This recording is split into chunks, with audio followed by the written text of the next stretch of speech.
Find other great podcasts like this one at podmoth.network.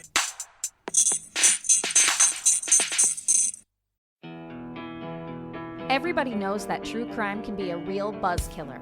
So why not pair it with a nice glass of wine? Join us, Macy and Nicole, the hosts of Buzzkillers, a true crime podcast, as we drink our way through new bottles of wine every week while navigating true crime cases, conspiracy theories, and even some spooky haunts. The deep dives are kept light with banter and personal tales, and even the occasional boozy hiccup. Listeners are encouraged to grab a drink of any kind and tune in every Sunday as we tell the tales of the wicked that plague this world. Buzzkillers can be streamed on Apple Podcast, Spotify, Amazon Music, and anywhere else you like to listen. Check out our website, www.buzzkillerspodcast.com, for more information.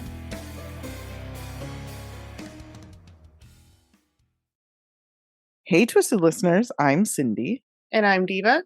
And this is Twisted Listeners, a podcast about murder. And lists.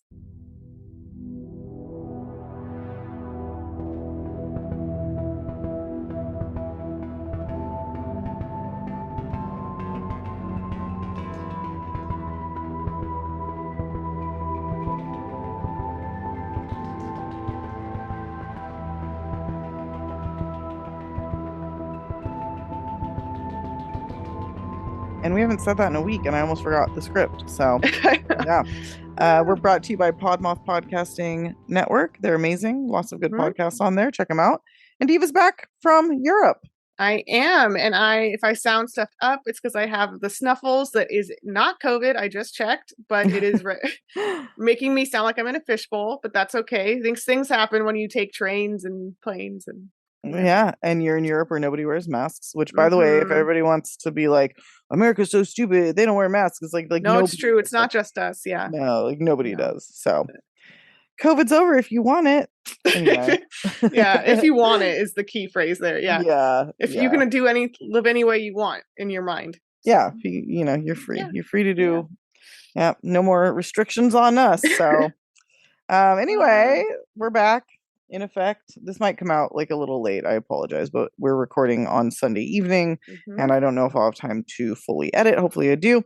In any case, we are doing murder houses. Murder houses. Chosen by Diva. Yeah, we did murder hotels, which was totally new. Murder houses we did way back in 2020, but is long since gone. And this is a very necessary reboot because it's like a very ideal Halloween topic. It is.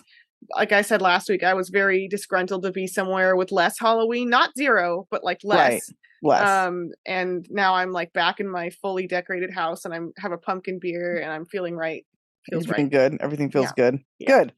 I went to Spirit Halloween today, and they had voodoo costumes, and I was like, "Fuck this place." They were very offensive. Yeah, that's fucking ridiculous. Get with it, people. It's like they just have to sneak it in somehow. Like, okay, we won't do like headdresses anymore, but we gotta be racist. We gotta. Don't they still have those? They must still have like Native American costumes. No, I didn't see a single one. Yeah, not a single one. Yep, but they just snuck the little. You can find those online. Like, maybe not at Spirit, but you can still buy them. If you're determined to be racist on Halloween, you still could. Oh, for sure. But Spirit just can't let it go. So anyway, very recently they used to have Mexican costumes where you could have like a mustache and like a poncho, and a sombrero and shit. Yeah, I thought about just getting one. That would be kind of funny to do that. Ironic, but then I don't want to give them the money for that. So yeah. Get my own poncho. I could wear one and be like, "Look, I'm a white piece of shit." That's what I am for Halloween. Yeah. Oh, so bad. Perfect. Anyway, all right, guys. It's been a long day, so I'm jet lagged as fuck. So let's do it. And I'm just tired because I woke up at like 5 this morning for no fucking reason other than like my body hates me. Sciatica, actually. So anyway, okay. Well, I'm gonna start because you chose. Yes. I'm gonna do one. I did this before. It's not up, so don't go looking for my first try at this because it was fine, but it was not good. I'm doing the Los Feliz Murder Mansion. Yay! We've been here. Yes, Diva and I dragged our dudes on a murder tour, and this was like, I think it was like the first or second stop. And the reason it was the first or second stop, and I can't remember, is because it is literally like in a row of murder houses. So there's the La Bianca home on Waverly. Where the Manson people killed after Sharon Tate the day after. And then on the other side is the Ennis house, which is potentially, isn't that the one where Black Dahlia was potentially murdered? Yeah. That's also actually on Glendower. Soden house. The Soden, oh, sorry, the Ennis house is next to, so Frank Lloyd Wright did a bunch of architecture in LA. And the Ennis house, you can actually see, it's on Glendower, which is where the Los Feliz murder mansion is. You can like see them from each other. But anyway, that's not the one where the murder happened. But anyway, it's a murdery area. It is. And I guess Frank Lloyd Wright is also a murdery architect, because my second house that I'm going to do for the next episode is a Frank Lloyd Wright house. Yeah. And sorry, I won't spoil it. But anyway, LA and Los Feliz in particular has a lot of murder history, which high density of murders. Also, the Hollywood Hills as like in my LA murder map, which you can access if you're a Patreon. Yes. The LA murder map, like there's right in the Hollywood Hills, there's like a high cluster of like insane murders. Yeah, it's like a connect the dots of like all the houses. They're so rich people murder. They do that or get murdered. They have weird friends. It's weird. Mm-hmm. Yeah. Anyway, so I'm going to talk about the Los Feliz murder mansion. I'd like to give a huge shout out if you're interested in this place in particular. There is a very well done podcast. Admittedly, I've only listened to like one episode so far, but it was fucking fantastic. Okay. It is called the Los Feliz Murder Mansion podcast, and nice. It dives deep into this. Now, again, I only listened to one episode, so a lot of the information that I have from here I researched on my own, but a lot of it that talks about the later part of this, the family that moved in later, comes from that podcast. But they only have like 1,200 followers on Instagram. They don't even have like a Spotify rating. I do not understand, because it's a fantastic podcast. I feel like it should blow up. So everybody go listen to it. Yeah, check it out. It's incredible. There's a plane, but I'm going to keep talking. We'll see what happens. Okay. Do it. Oh, it's actually really loud. Hold on. The Los Feliz Murder Mansion is otherwise known as 2475 Glendower Place. Mm-hmm. It is nestled in kind of the Hollywood Hills, but it's like, I don't know that that's technically Hollywood, because it's like Los Feliz, which is another area.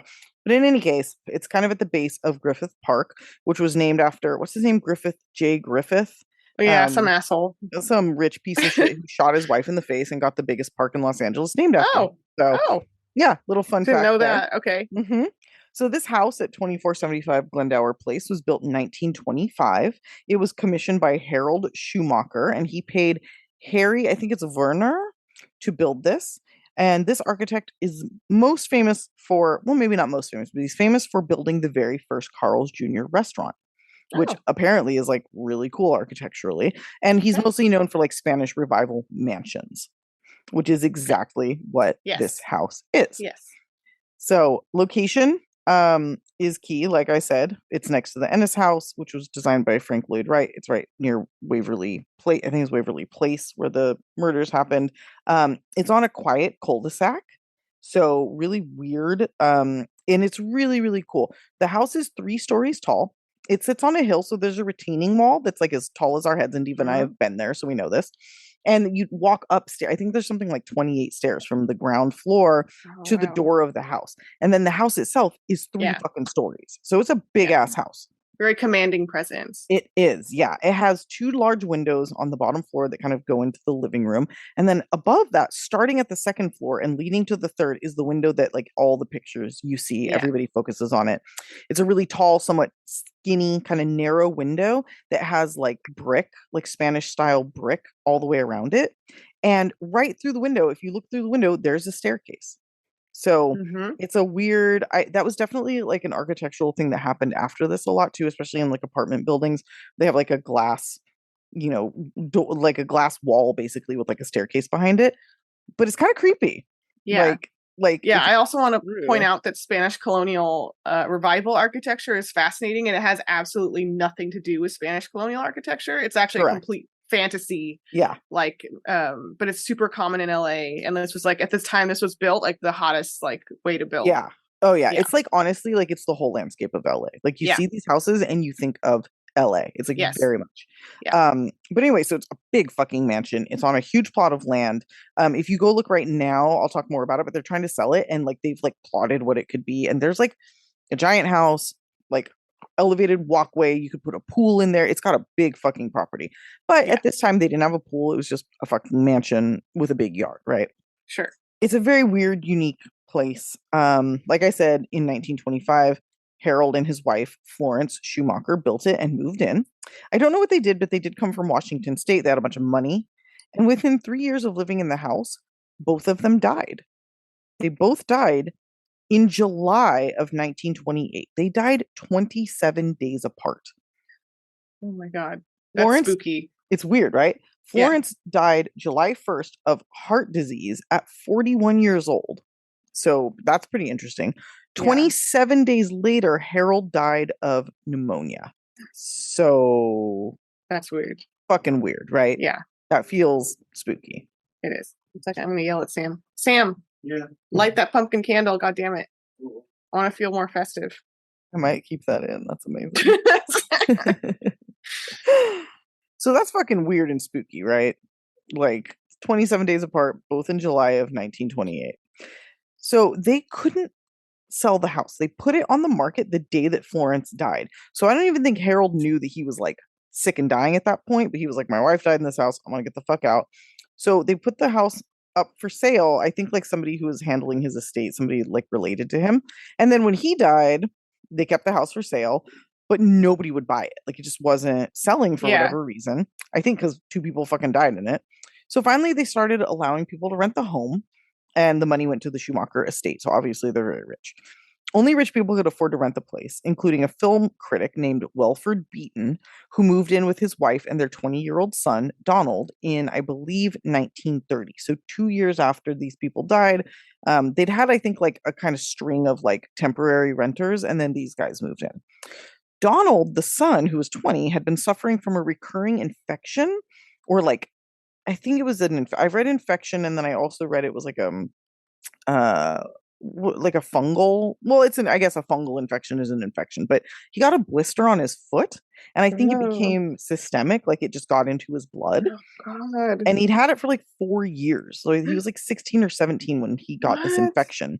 And while living at 2475 Glendower Place and at only 20 years old, Donald died from this infection, like months after the family moved in. So we're setting the scene here. Yeah. Pretty scary. It's a killer house. It is. From there, other famous faces rented the place here and there. But finally, in late 1931, the Stauffer, I think it is, it's Stauffer, Stauffer family, would buy, the guy was like a CEO for a chemical company. They moved into the house with their son, and they lived there for 30 plus years with no fucking problem. They even got like a party they threw, like printed in the LA Times. Okay. So normal shit, 30 years and nothing, right? When they moved out, they donated the house to Whittier College, and from there it was bought by Dr. Harold Perelson. And I always thought it was Perelson, but you just pronounce it Perelson. Okay. And he moved in with his wife, Lillian, and their 3 children, Judy, Joel, and Debbie. The family bought the home in 1956 for something like $40,000, which in today's money is around, I think, $240,000. Okay. Which is what a place like that should cost, but we're being forced into indentured servitude to corporations. They are colluding with our government to destroy us. I read something, and I believe it, that in the next like 5 years or something, corporations are going to buy up 70% of private property, like housing. Oh, they already are. Yeah. It's, well, the inflation that's happening, all it's doing is making it impossible for people like you and me to ever own property because they just want us paying corporations forever. It is sick. Our country is sick. Fuck capitalism. Anyway, back to what I was talking about. Back then, $240,000, in today's money, sounds like a fucking steal. Harold was a doctor. He was like a big time flashy doctor, did a good, everybody thought he was so fucking accomplished. He could not afford this. He had a new car. He always had the good watch. He sounds like a fucking narcissist, but he was hiding the fact that he was deeply, deeply in debt even before buying this fucking house. So he buys this like flashy ass house to go with his flashy car and his flashy bullshit. Meanwhile, he bought a doctor's like a practice in Inglewood, and it was not making money. Like he was losing money.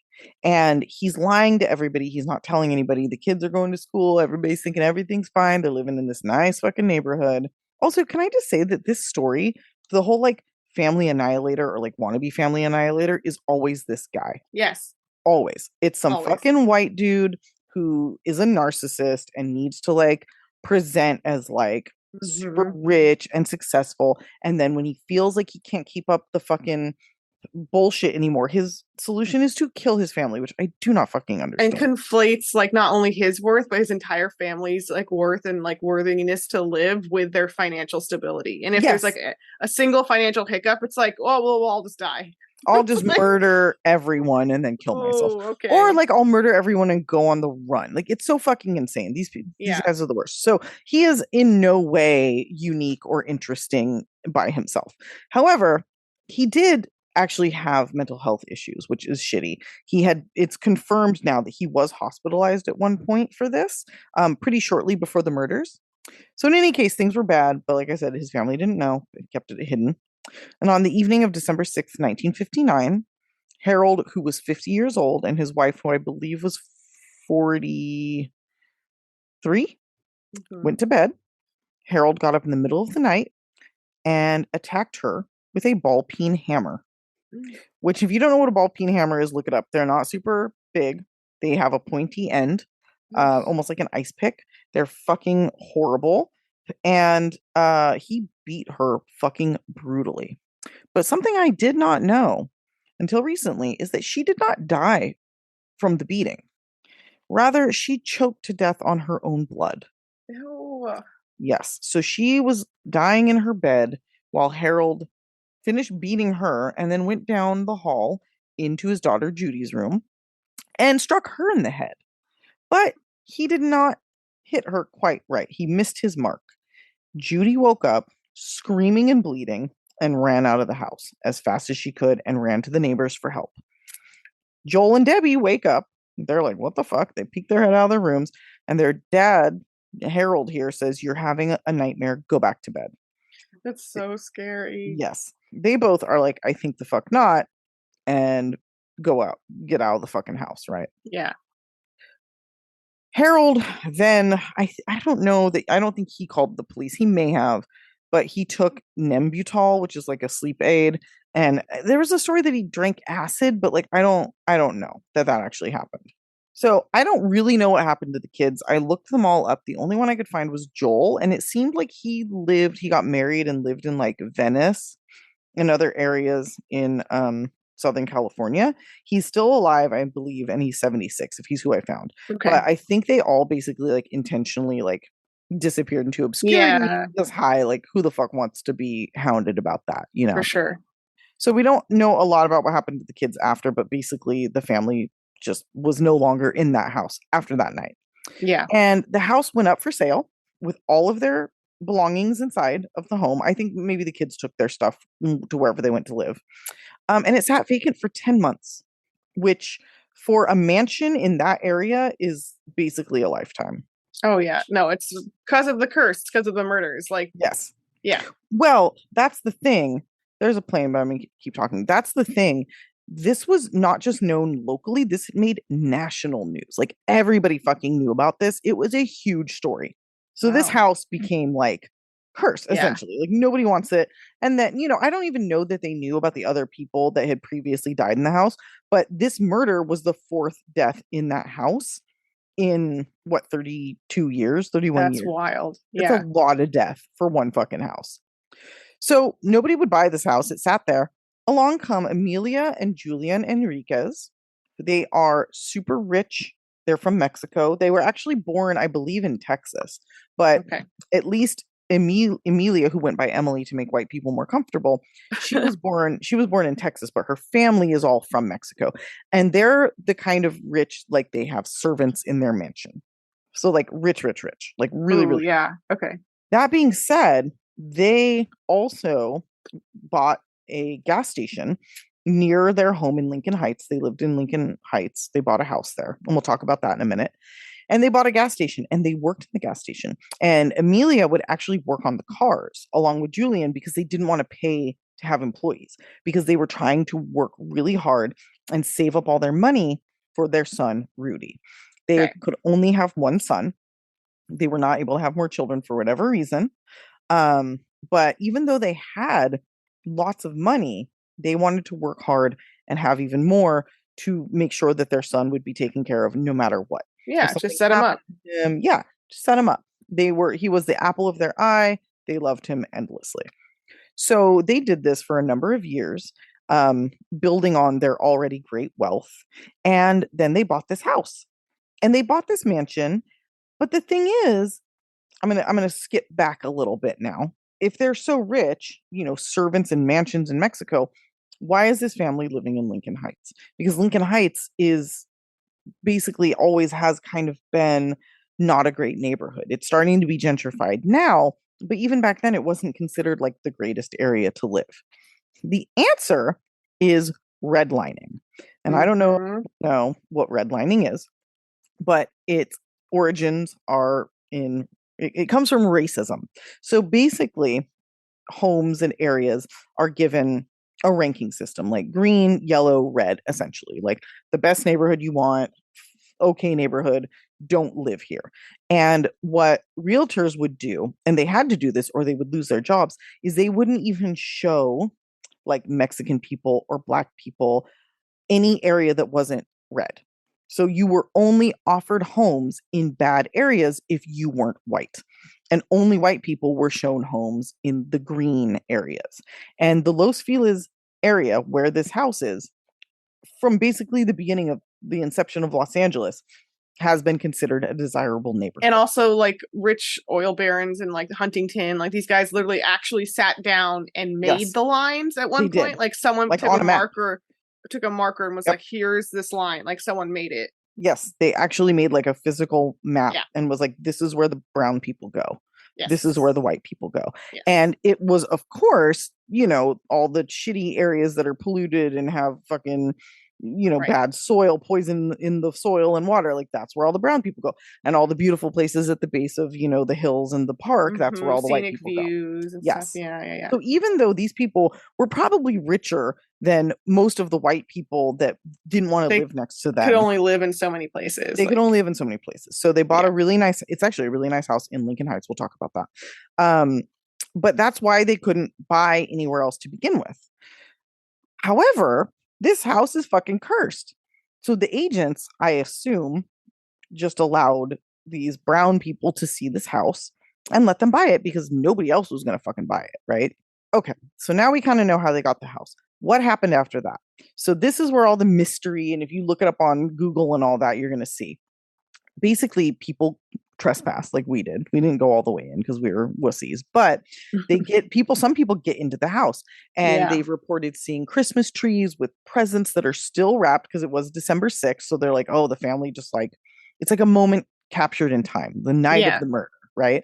Very spooky. Very spooky. There's like old cans of Spam in the cupboards and there's fucking Jello boxes from the 50s and so it's really fucking creepy. And for a long time, the idea was nobody lived in the house. Like they bought the house, but they didn't live in it because it was too haunted.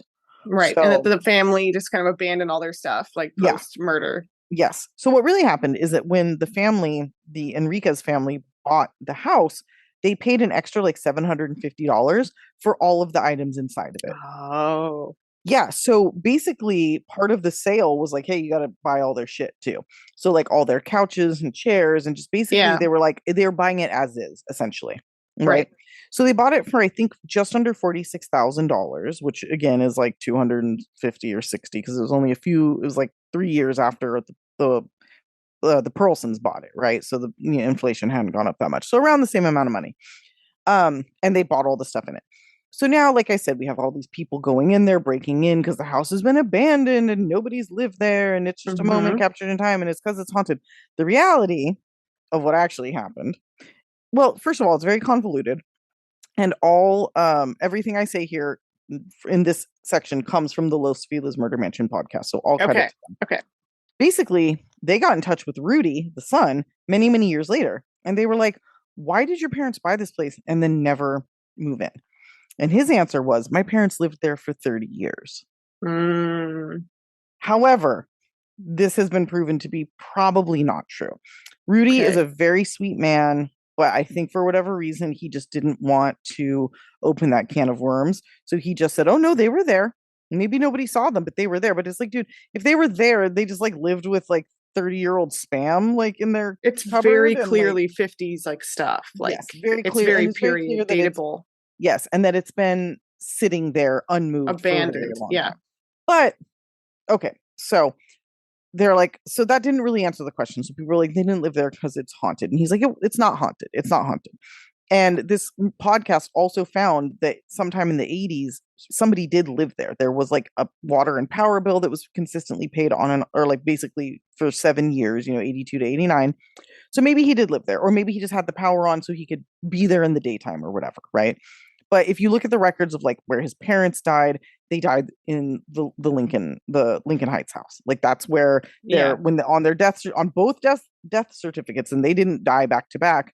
It was listed like that was their residence. That house. So I don't think for a second that like they actually ever lived there. I think he just didn't want to talk about it, and he just, why they actually didn't live there. He says the place isn't haunted. I believe him. So now we go back to redlining, right? Mm-hmm. They got into this neighborhood against all odds. How do you think their white rich neighbors felt about that? Right. Yeah. That probably not good. Could be the real culprit there. Yes. So what this podcast thinks, and I agree, is that it was just because they didn't feel comfortable living there. Yeah. And they had another house already in Lincoln Heights. And there's benefits to owning properties, obviously, even if you don't live in them. Well, the weird thing is they never rented it out, and they basically just let it sit, which is really interesting. Yeah. But the more interesting thing is that both of these people died, like I think in like the 70s. And then Rudy took it over, and Rudy's a little bit of a pack rat. He's a little bit of a hoarder. So he just started added to it. Yes. He started putting more and more of his things in there.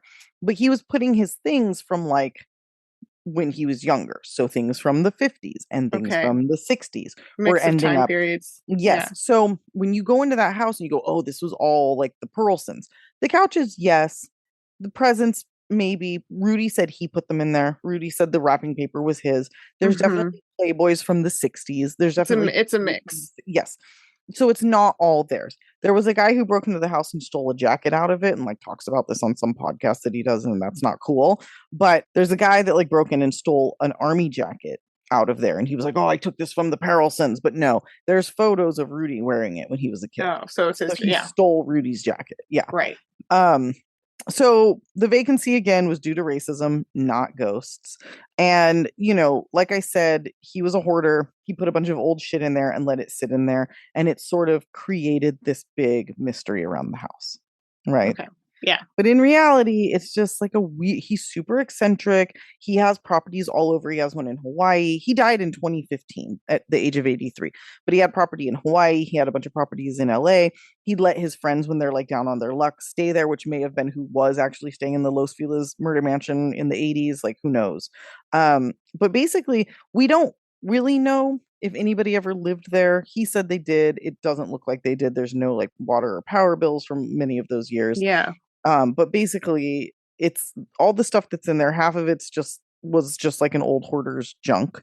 Some of it was from the family.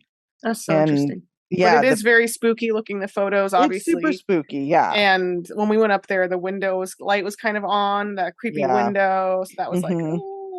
Well, at that point, when we went up there, he had died because he died in 2015. Yeah. And some shady ass lawyer chick bought it and then sold it to an investment firm, just like I was just talking about, a fucking corporation, for $2.35 million. They bought it in 2020, but then they just put it back on the market this past July in 2022. Like, we thought they were going to tear it down and build something, like, because I've been following it. They're just selling it as is to whoever wants to fucking buy it. So as of right now, the house listening outside of LA thinking $2 million, that's actually low for where it is. Really low. The house, had it not been like a murder mansion, would have gone for like, well, also it's a tear down because it's been in disrepair. Like no one's kept care of it. His parents didn't take care of it. Yeah. But I mean, if there was no house on there, they could get more money for that. They could probably it costs money to tear down the house. So if they just didn't have a house on it, they could probably sell the land for like $3 or $4 million, which is fucking insane. For sure. So I honestly hope that like the curse stays forever. You can go online and see like their plans for the house, and it's just like a rich person's playground. Even though I've kind of debunked the curse, I hope that bring it back for the developers. Yeah, I hope. And I mean, it is pretty interesting that over the course of nearly 100 years, there were like a lot of murders and there's a lot of weird shit. And the vibes are bad. The house is scary looking as hell. So I mean, we didn't go in it because we were too scared. So No. And also there was like no trespassing signs. I know I didn't want to get arrested. We were like, we're in our No. 30s. This would not be cute anymore. So No. anyway, and it was owned by a corporation at that point. You know, those fuckers would Yes. press charges. Rudy Oh, yeah. actually said he enjoyed like people going and like poking around. Like he thought it was kind of fun. So that's cute. R.I.P. Rudy. What a weird fucking thing. I hope R.I.P.. I did that justice. I feel like I just like went on a tangent, but No, that was very good. It's a very spooky house. It and is. I'm glad you're bringing home the LA topics this week. yes, I am. I'm going to go. We were just saying while a plane was going overhead that we're overdue for another murder tour. I think we need to map one out. Yes, we do. We need to do an Okay. LA murder tour for sure. Yep. It'd be fun. Very spooky. Yep. I'm going to go far away from LA to small town Southwest Iowa. Oh, and I'm shit. going to talk about the Villisca Axe Murder House. Okay. Very excited for this sequel redux to my whatever I did before. Yeah. All right.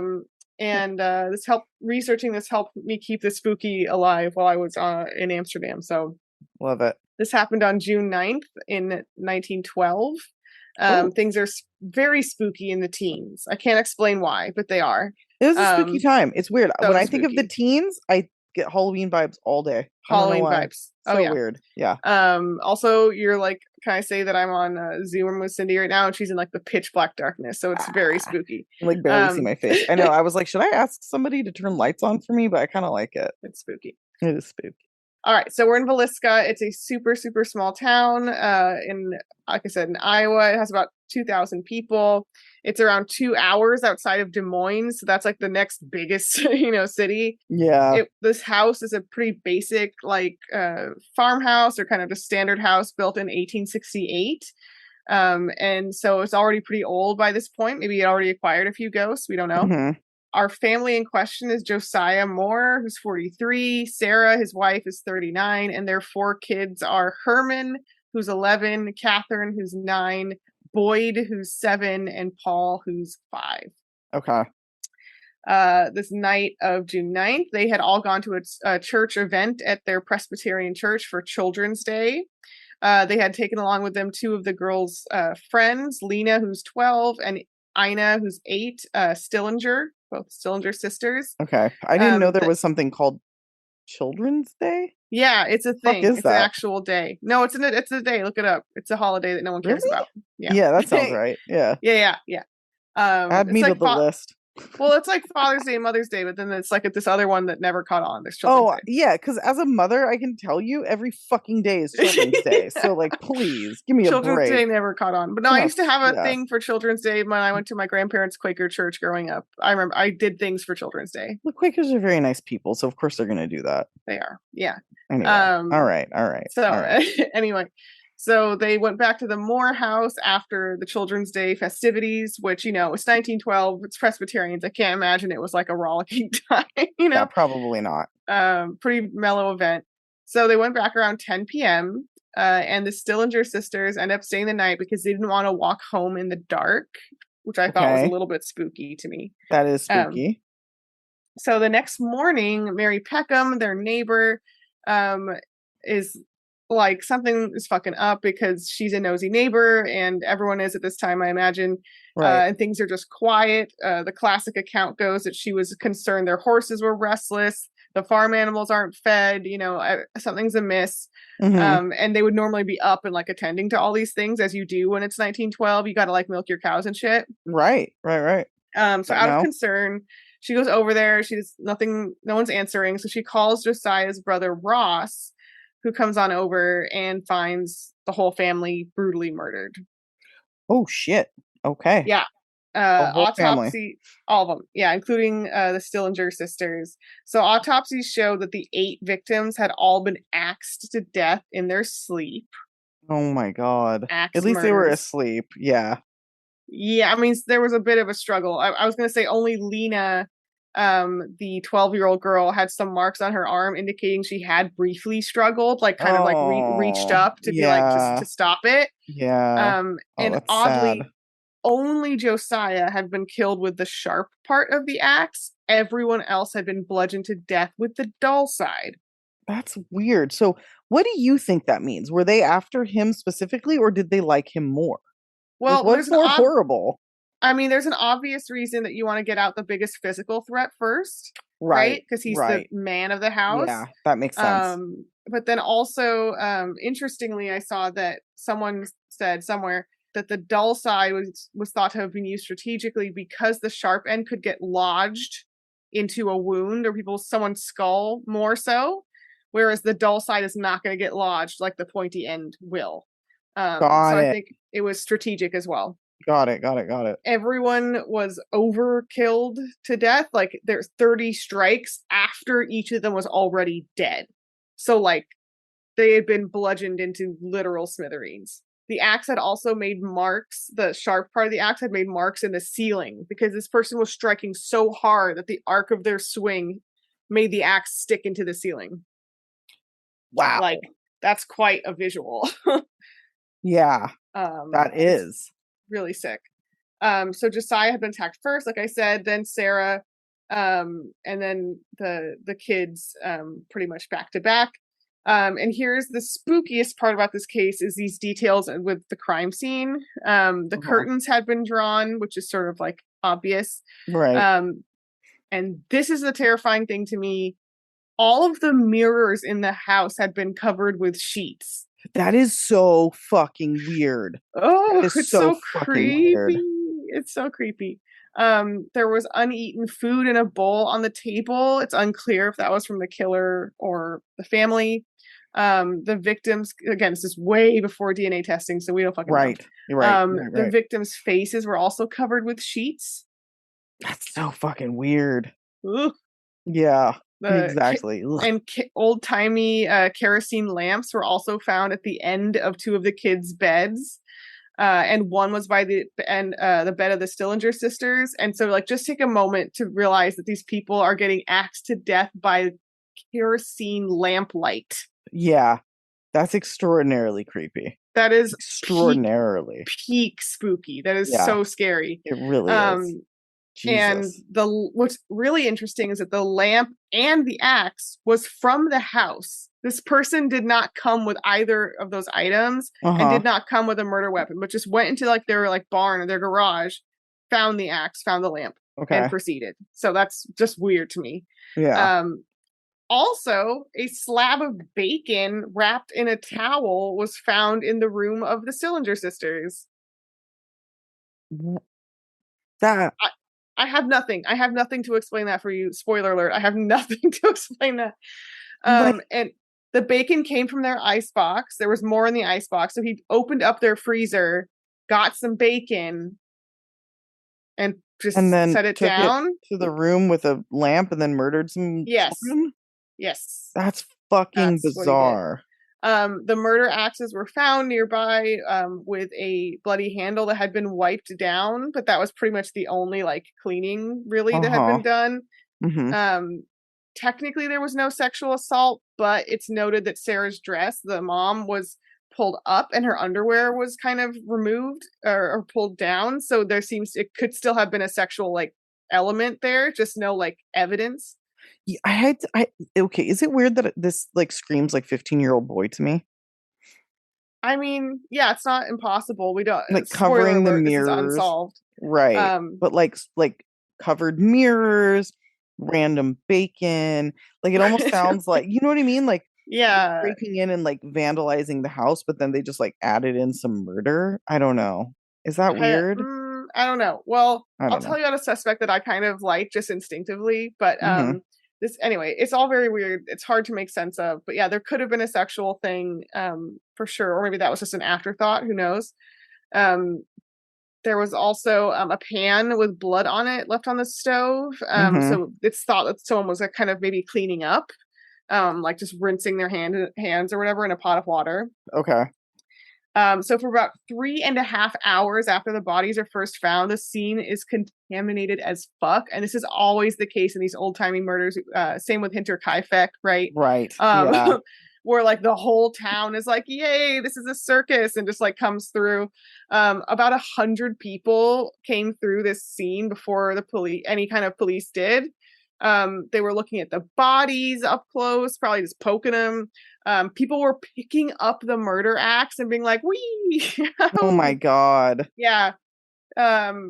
Everything is decimated as far They're as just like, evidence. everything's great. Like let's touch it. This is so fun. Like, yes. Okay, great. One person even took a piece of Josiah's skull as a souvenir. That is so fucked up. Like, yeah.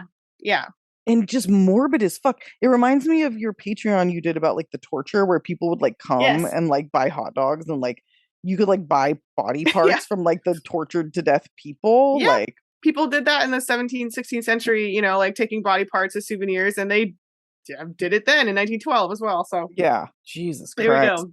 All right, so here's a couple really very important suspects, and I'm actually not going through the exhaustive list because there's too many, and most of them are boring and don't sound right, but I'm going to go through like the strongest ones. So Frank Jones, who was an Iowa state senator, had actually been a competitor in business with Josiah, and may have been bitter because Josiah used to work for Frank, left, started his own company, and took away all of Frank's best clients. Mm-hmm.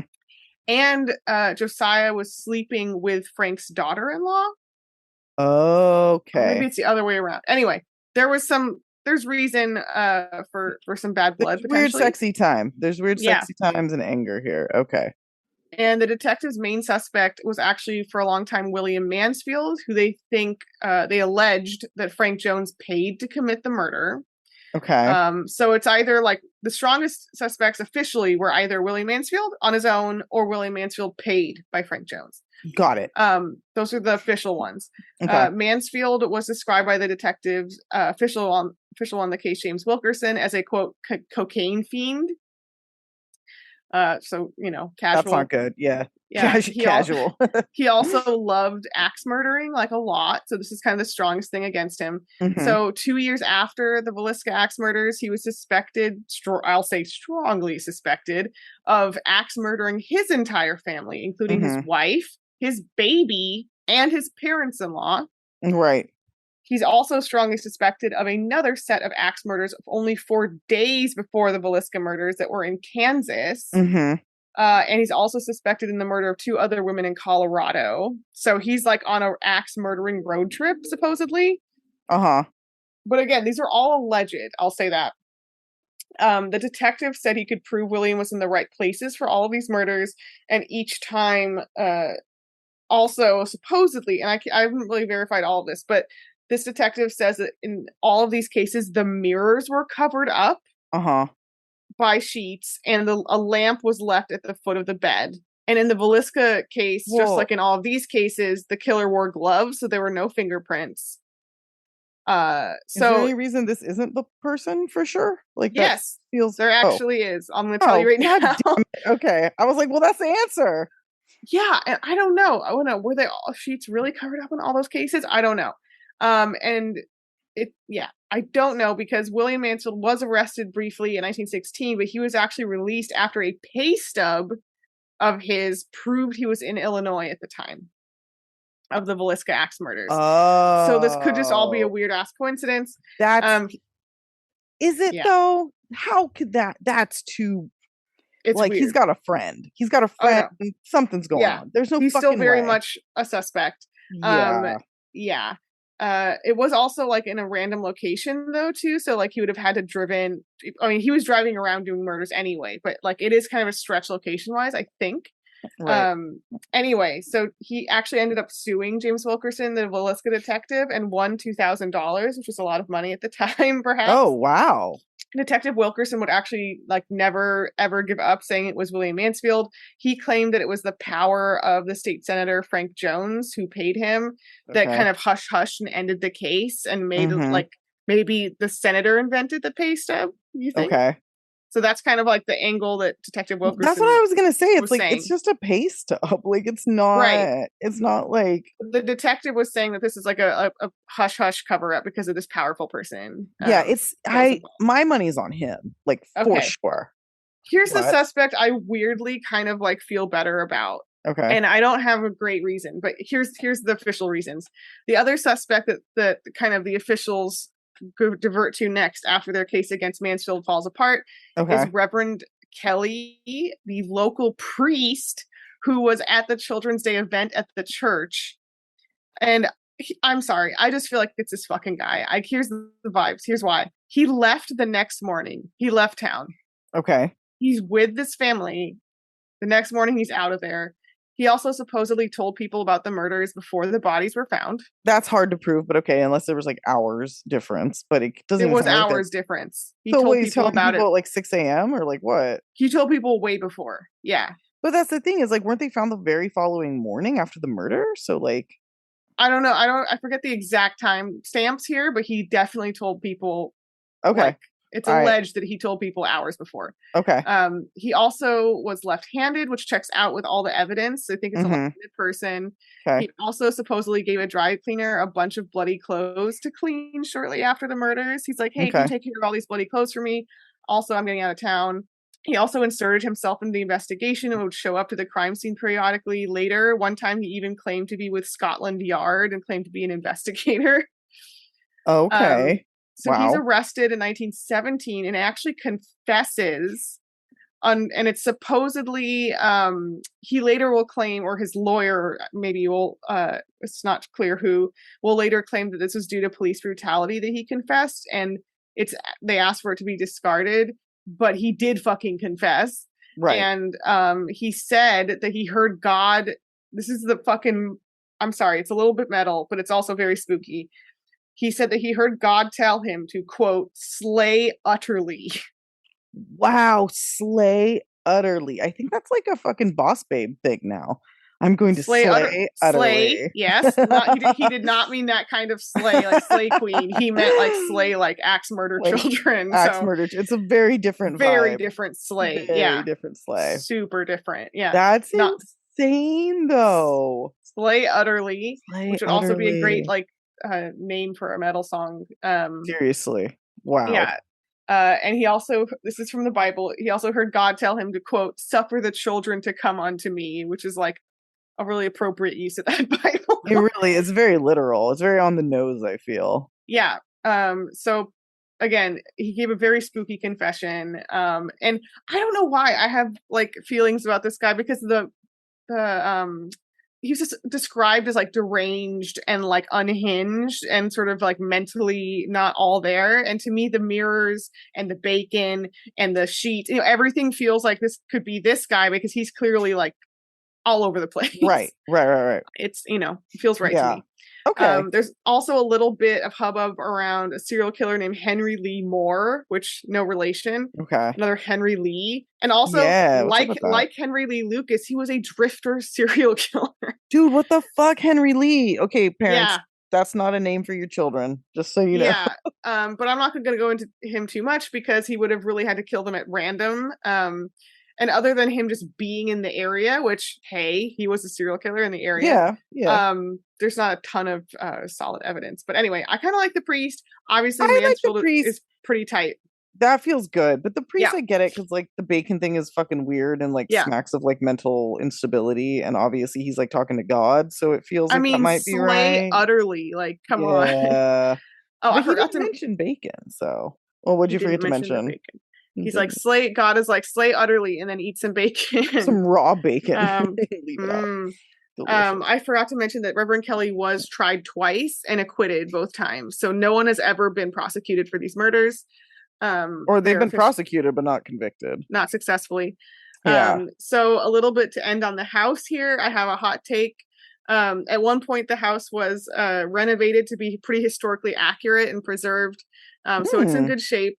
They offered, so let me just say this. The people who have taken it over, I don't know exactly since when, but have made it into a very aggressively hyped, spooky tourist attraction. They now offer both tours during the daytime and overnight slumber party stays. Okay. Which a billion people have done. You can watch them on YouTube doing their stupid videos. That's so tacky. So tacky and cheesy. And my husband and I just did like the hour before this. I wanted to do a quick roundup of like the first 10 minutes of a bunch of different ghost shows about this. Yeah. Just to kind of get a taste in my mouth.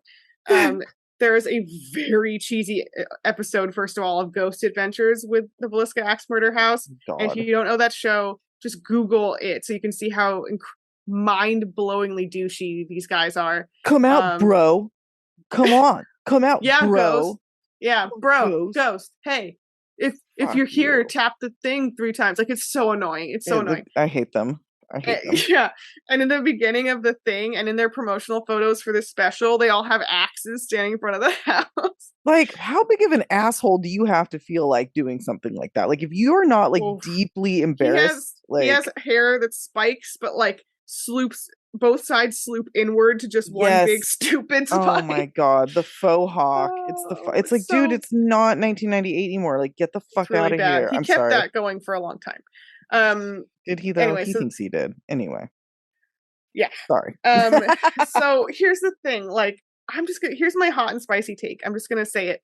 Do it. Honestly, I don't fucking think this house is haunted. And like, me, for me that takes a lot, because Yeah. I think everywhere I believe in everything. But I Yes. have watched in past times and just recently a lot of specials about this house, and I have yet to see the house do anything. Like, Right. it is just ghost people, again, obnoxious ghost people, Yeah. going again and again and again and again. And they get those stupid, I don't know what they're called, those ghost boxes or whatever, that, it's like the little fake radio things. The thing and that it's the like, Ghostbusters made up, and then they're like, "Oh, that's good. Let's it's do not that." real. Those things aren't real, first of all. Anyway, but it's just, I believe in everything. I hate to be a skeptic. And look, the murders are fucking spooky They as are fuck spooky. themselves. Fucking But spooky. because of the murders, now, like, I don't know. I just told my husband, I was like, I feel like if you overhype and you over ghost investigate a house, I feel like at some point you're rinsing the ghost out. Yeah. Like, at some point the ghosts are like, this is annoying, I'm bailing. Like, Yeah, like, I don't actually have to be here. Like, fuck off.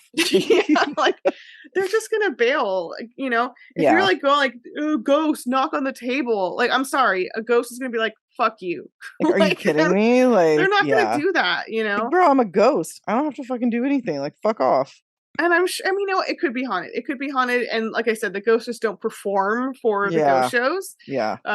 But there's one guy who clearly owns it, and he's on Ghost Adventures. He's on Dead Files, which is a show I actually kind of like. He's on every single one of these ghost shows, pretending like he's bothered by the ghost hauntings. And it's like, my man, no one can trust you, because you talking about the hauntings is literally you promoting your business. Like, right. It's like, this so is how you have a motive that's like, yes. you're not going to be honest. Like, I'm He's sorry. not just a random person who's like, oh, my house is haunted. He's like, this is my business that I rely on it being haunted. Oh no, help, it's haunted. It's like, yeah. it's I know so you fake. haven't seen anything, but I have. I was like, yeah, sure, buddy. And then they never, anyway, it's dumb. So the best I got was, I found one article from a journalist in Iowa who did the overnight stay and wrote about it, and said that they did hear the whispers of disembodied voices. So that's the closest I got to, like, okay, that's fun. And okay. Again, I think it is more likely to haunt you if you're just a person and you stay overnight and you just like hang out. Like, then you might get haunted. But you're not gonna get these ghosts to like knock on the table if you demand it, Yeah, that's stupid. So it's either not haunted or the ghosts are not acting on command, which is, I think, pretty common for ghosts. They don't. Yeah. Here's the thing: ghosts are gonna haunt you on their own fucking terms. Yeah. It's haunting. It's not. They're not going to do it if they think you're like stoked. Like, come on. Exactly. Ridiculous. But yeah, there's a lot of peak dumb cheesiness out about this house, but it doesn't take away from the fact that the murders are very spooky. Yeah, very real, very sad, very spooky. Very spooky. Same thing with Los Feliz. It's like, I don't actually think it's haunted, but it does have a fucked up history. Yeah, and like it could be, like I said, but maybe it's haunted low-key on the demo. Yeah. Final note here, there's a 2016 horror movie called The Axe Murders of Villisca. It sucks. It is very bad. I have watched it. It has a 4.1 rating on IMDb, which should honestly be lower. It's about like people, like a group of teens or whatever, who stay at the house and do the overnight stay. I'm sure it was like probably co-produced by the fucking owner who's trying to push this thing. So like, it's haunted, I swear. He's trying to push it so hard. Yeah. But we were really disappointed because like there's very little axing and axe murdering, and that's what we kind of wanted to. There's like one little vignette in the beginning where they kind of have the flashback to the murders, and then the whole movie after that is just these fucking stupid teenagers. And I'm like, we wanted someone, even if it's a ghost, someone's got to have an axe, right? Right. And it's just there's no axing. That's fucking stupid. But like, I think a horror movie actually could be made about the actual axe murders, like a period movie.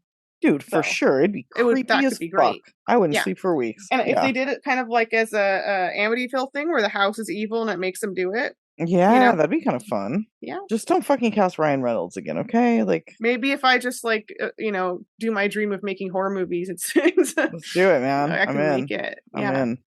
Anyway, that's it. All right, there we go. Those are our 2 for the day.